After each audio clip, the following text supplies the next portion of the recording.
Chaotic scenes outside Cessnock local court. Brett Andrew Button's supporters swarmed by cameras and questions as the 58-year-old driver at the centre of the bus tragedy is released on bail. Spoke with my client. He's happy to be going home. That's all I've got to say. How's he doing? He's doing okay in all circumstances. He wept throughout the proceedings, the judge saying, "I see before me a man who suffers, a suffering shared community-wide." I think there wouldn't be someone in this town who doesn't know someone on that bus. It's been a traumatic 24 hours in New South Wales, and I think everybody in the state has been really traumatised by these terrible events. Police are piecing together what happened in the lead-up to the crash, alleging the driver entered that roundabout driving in a manner that was inconsistent with the conditions.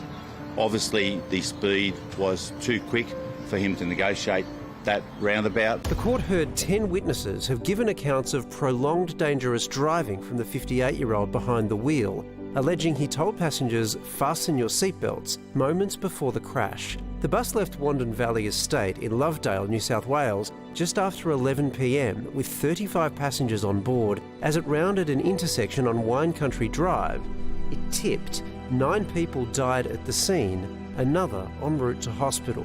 A mother and daughter, a husband and wife, a local doctor, a cancer survivor among the victims. We've got people in the range from 20s to 60s, males to females, local and interstate, as you would expect when people travel far and wide for a wedding. Questions again asked about seatbelts on buses. My understanding is that it's actually not mandatory. That's actually not correct. Okay. So where seatbelts are supplied, they must be worn. Trauma centres have been established in 2 neighbouring towns to support the community. Come for a hug, really. Come on down. We'll be here as long as people need us here.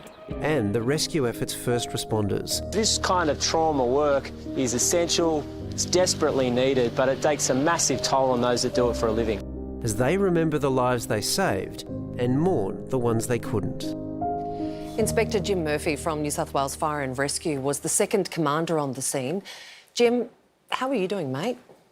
I'm doing okay, thanks. It's obviously a very difficult time for myself and others. A very traumatic incident for all those who attended. Once the adrenaline wears off, what sort of emotions do first responders like yourself go through? We're human like everyone. Fire and Rescue has some wonderful support mechanisms and in place to assist us. It's very traumatic, and we obviously care deeply when we're at the scene for the victims and the people we're trying to help. Jim, you've obviously had a few seasons at the front line, but have you ever seen anything like this over your career? No, this would be the largest motor vehicle accident type incident I've seen in my 30+ years. Obviously very traumatic when I first arrived for myself, and I'm obviously worried about the firefighters I command as well, and just making sure we're doing everything we can for the people involved. How did your team handle it? Oh, I was so proud of my team.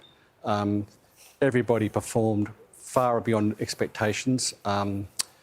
Fantastic guys to lead and girls. They really did a wonderful job during the incident and the recovery phase yesterday afterwards, and I can't speak highly enough of them. And is it harder for those who don't have that experience, or does it not really get any easier over time? I've had quite a few, I suppose, incidents in my career that have been serious, I suppose, traumatic. It doesn't get any easier, Waleed, but you've got to obviously put the positive on it, on what we're doing to help those people involved and how we serve the community, which we do wonderfully. I think the New South Wales Premier said, make sure you hug those closest to you right now, all of us, but also the first responders. Is there someone looking after you, Jim?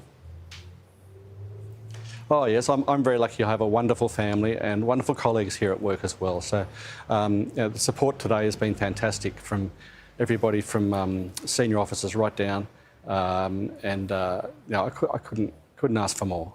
You're an incredible bloke. Jim, we appreciate your time tonight. Thank you so much. No problem, thank you.